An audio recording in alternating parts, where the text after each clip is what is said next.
Hello everyone, welcome to Asmi creation. आज आपण हे सुंदरसे फूल बनवायला घेतो आहे.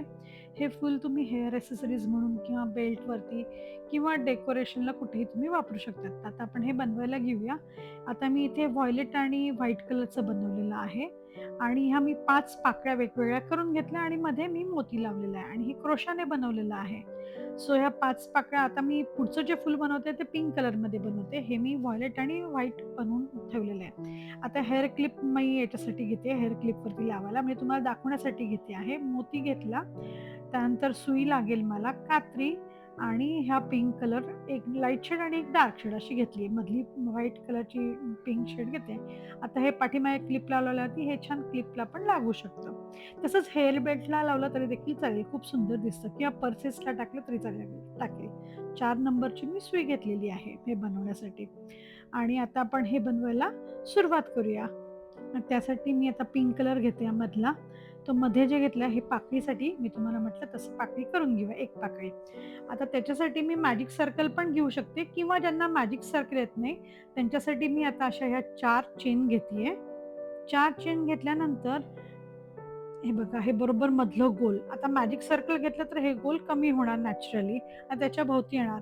पण मला बऱ्याच मैत्रिणींनी सांगितलं की मॅजिक सर्कल नको आम्हाला, चेनने दाखवा, म्हणून मी चेनने दाखवते आहे आता. अशा मी 4 चेन घेतल्या आणि मग मी फर्स्ट चेनमध्ये सुई टाकली आणि अशी स्लिप स्टिच मी घेऊन घेतलेली आहे. म्हणजे विदाऊट मॅजिक सर्कल. आता इथे मी फक्त 2 चेन घेतल्या आणि 2 चेन घेतल्यानंतर परत त्या मधल्या बरोबर सर्कलमध्ये टाकायचं आणि सर्कलमध्ये बघा, ही बरोबर हे मधलं सर्कल नीट बघा, नाही तर कधी-कधी ते मधल्या याच्यात जातं. त्या सर्कलमध्ये बरोबर टाकायचं आणि तिथून मी हाफ डबल क्रोशा घेते आहे. हा फर्स्ट हाफ डबल क्रोशा बरोबर सर्कलमध्ये टाकून हा दुसरा हाफ डबल क्रोशा. म्हणजे जे आपण मॅजिक सर्कल मध्ये करतो तेच या 4 चेनच्या सर्कलमधून करायचं आहे. आता हा तिसरा बघा, हे सर्कल आता दिसायला लागलं व्यवस्थित, हे बघा 3. अशा पद्धतीने मी आता 10 हाफ डबल क्रोशा घालून घेते. हाफ डबल क्रोशा म्हणजे काय? फक्त यार्न करायची, आत टाकून परत तिन्ही ह्याच्यातून काढायचं. परत यार्न करून घातलं आणि यार्न करून पूर्ण तिन्ही स्टिचमधून काढायचा थ्रेड. हा झाला हाफ डबल क्रोशा. अशा पद्धतीने मी 10 हाफ डबल क्रोशा इथे करून घेते आहे. मग 10 हाफ डबल झाल्यानंतर सगळ्यात शेवटी वरचे 2 चेन सगळ्यात पहिल्यांदा घेतल्या होत्या त्याच्या वरच्या चेनमधून मी स्लिप स्टिच घेते आणि हा राउंड पूर्ण करते. फर्स्ट राउंड झाला की दुसऱ्या राउंडला मी 2 चेन घेतल्या. त्या स्टिचमधून मी एक हाफ डबल क्रोशा घालून घेते आहे. आता हा इन्क्रीज राउंड आहे, म्हणजे परत पुढच्या जो स्टिच आहे त्याच्यामधून पण मी 2 हाफ डबल क्रोशा घालते आहे. असं प्रत्येक स्टिचमधून 2-2 हाफ डबल क्रोशा घ्यायचे आहेत. म्हणजे माझे आता इथे 20 हाफ डबल क्रोशा तयार होणार.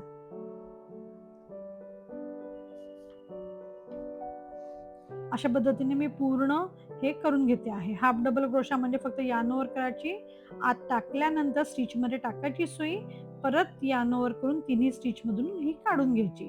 अशा पद्धतीने हाफ डबल क्रोशा होतो. अशा पद्धतीने हा राउंड पूर्ण करा. 20 हाफ डबल क्रोशा तुम्हाला मिळतील. आता मी शेवट आलेली आहे, लास्ट.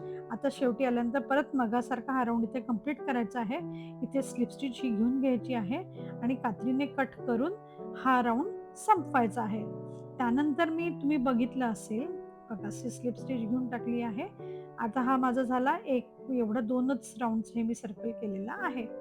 आता मी डार्क पिंक कलरचे तुम्ही बघितलं असेल मगाशी की त्या व्हायलेट आणि व्हाईट असं 2 कलर घेतले होते. आता तुम्ही सेम कलर राहू दिला तरी देखील चालणार आहे, पण मी इथे दुसरा कलर देखील इथे वापरते. पिंक कलर मी घेते आहे. आता हा पिंक कलर मी घेते, dark pink colour. Dark pink कलरच्या ऐवजी तुम्ही दुसरा कुठलाही कलर घेऊ शकता तुमच्या आवडीत, किंवा नाही घेतला तरी देखील चालेल. इन दॅट केस नसेल घ्यायचा तर तुम्हाला थ्रेड कट करायची गरज नाही.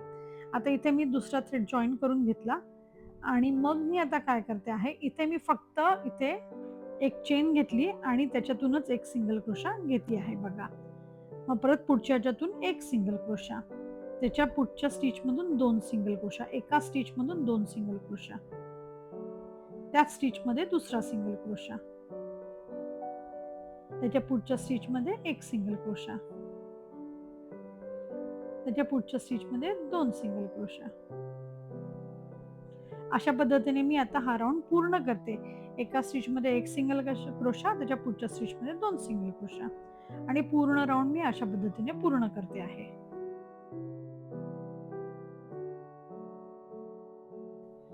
असं शेवटी आल्यानंतर मी जो फर्स्ट स्टिच जो आहे ना, हे माझं झालं 2 एकने आणि मग सगळ्यात शेवटच्या स्टिचमधून मी फक्त स्लिप स्टिच घेतली आणि मी थ्रेड कट करते आहे, की माझं सर्कल तयार झालं. आता मी इथे जरा थ्रेड लांब घेते आणि मग थ्रेड कट करते. आता तुम्हाला 5 पाकळ्या किंवा 6 पाकळ्या ज्या करायच्या असतील त्यातल्या एका याचा थ्रेड तुम्ही लांब राहू देत आणि मग बाकीच्या तुम्ही थ्रेड छोट्या ह्याच्यावरच कट केला तरी चालेल. फॉर एक्झाम्पल आता मी बघा हे दाखवतेच आहे तुम्हाला, हे बघा आता याचा मी थ्रेड तिथेच कट केलाय. एकालाच फक्त लांब राहू द्यात कारण आपल्याला त्या पाकीचा मधला भाग शिवून घ्यायचा आहे म्हणून. तर आता त्या पद्धतीने मी आता ह्या इथे 6 पाकळ्या केल्यात. हे जे जांभळं आणि व्हाईट दाखवलं तिथे 5 पाकळ्या केल्या. आता तुम्ही 6 करा किंवा 5 करा. तुमच्या चॉईसनुसार ह्या पाकळ्या तुम्ही तयार करू शकतात. आता सुईमध्ये मी हा दोरा ओवून घेतला आणि हे बघा जिकडे माझा तो थ्रेड आहे त्याच्याबरोबर इक्वली दोन्ही बाजूने मी घेते 2-2 स्टिच आणि त्याच्यामधून घालते आहे पिंक कलर, डार्क पिंक कलरच्या मधून बरोबर घातला. आता अशा पद्धतीने घालून ही झाली तुमची पहिली पाकळी मी ओवली आहे.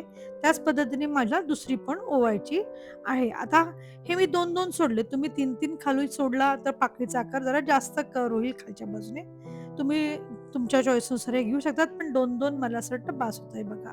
बरोबर ह्या पद्धतीने 2-2 इकडची साईड जिथे मध्यभागी थ्रेड आपण कट केलेला आहे तो मधला भाग पकडायचा आणि दोन्ही बाजूने हे असे 2-2, 2-2 टाकून घ्यायचे इक्वली. किंवा 2-2 नाही झालं तरी पण मध्ये 4 सोडायचे. एका ह्याच्यातून थ्रेड घालायचा, मग मध्ये 4 स्टिच सोडायचे आणि मग पुढच्या ह्याच्यात आपण सुई घालायची. असं लक्षात ठेवलं तरी चालेल. 4 किंवा 5 स्टिचमध्ये सोडायचे आणि मग सुई घालायची. फक्त सगळ्या पाकळ्यांना इक्वल करा. तुम्ही समजा 4 स्टिचमध्ये सोडणार असाल तर 4 सोडा, 5 सोडणार असाल तर 5 म्हणजे ते इक्वल येणार. बघा अशा पद्धतीने 4 ओवलेत. आता मी त्याच्यामध्येच 5वा आणि 6वा ओवून घेईल. आणि ओवल्यानंतर फक्त मागच्या साईडने गाठ मारायचा, पुढे मोती लावलं की तुमचं तयार झालेलं आहे. बघा हे पटकन होणारं आहे, सोप्पं आहे, काही फार विशेष हे नाही आणि हे तुम्ही कुठेही वापरू शकतात हे फूल. आता मी ते हेअर क्लिपला तुम्हाला वापरून दाखवणारच आहे. त्या पद्धतीने तुम्ही कुठेही वापरू शकतात. आता बस हे मागे घ्यायचं आणि हे असं ओवून घट्ट करायचं जरा आणि मागच्या साईडने फक्त थ्रेड बांधून घ्यायचा आणि कट करायचा आहे. अगदीच सोप्पं आहे. करून बघा आणि आवडलं तर सांगा आणि अजून काही तुम्हाला हवं असेल तर तेही नक्की सांगा. कमेंट्समध्ये मला सांगितल्यानंतर मला अगदी लगेच समजून मी ते करू शकेल. आता बघा मी इथे मध्यभागी बरोबर तिथे मोती लावते आहे. मोतीच्या ठिकाणी तुम्ही वुडन मणी पण लावू शकतात, गोल्डन मणी देखील लावू शकतात. आता माझ्याकडे मणी होत्या म्हणून मोती होता म्हणून मी मोती लावला. तुम्ही मणी कुठलाही इथे लावू शकतात.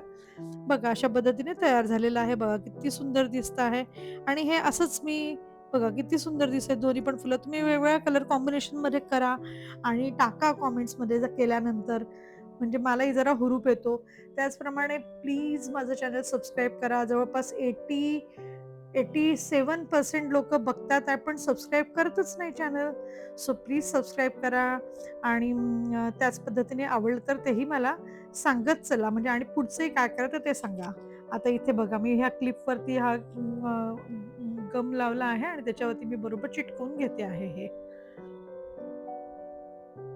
अशा पद्धतीने हे चिटकवलं जातं आणि चिटकवल्यानंतर तयार झालं. बरोबर मी आता हे फिनिशिंग टचेस देऊन घेते याला की तयार झालं.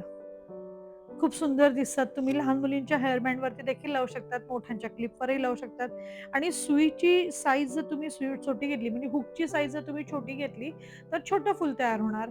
जर हुकची साईज मोठी घेतली, तर मोठं फूल तयार होणार. बघा अशा ब्लॅक क्लिपला देखील तुम्ही दोन्हीला लावू शकता. दोन्ही बाजूनी फक्त तुम्हाला सेम करावं लागेल आणि चिटकवलं की झालं. तर आता हे नक्की करून बघा. आवडलं तर तेही सांगा. मी मगापासून तेच सांगते आहे आणि प्लीज माझं चॅनल सबस्क्राईब करा आणि थँक यू फॉर वॉचिंग आणि सपोर्ट केल्याबद्दल खूप खूप थँक यू सो मच.